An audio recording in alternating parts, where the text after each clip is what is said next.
Dussehra is one of the major festivals in India. It is also known as Vijay Dashmi. The festival marks the end of Navratri festival and the beginning of the Diwali celebrations.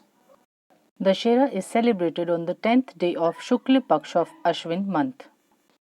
On this day, Lord Rama killed the 10-headed demon king Ravan and rescued his wife Sita from him after a series of battles.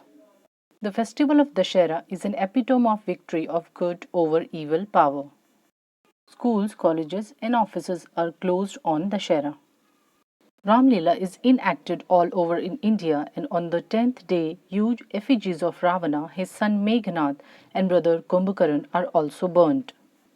The day is celebrated in India as well as in Nepal and Bangladesh. Fairs and functions are organized throughout the country in these 10 days. The day symbolizes and teaches us that if we walk the path of truth and help the needy, we can overcome the biggest of evils and can win the world.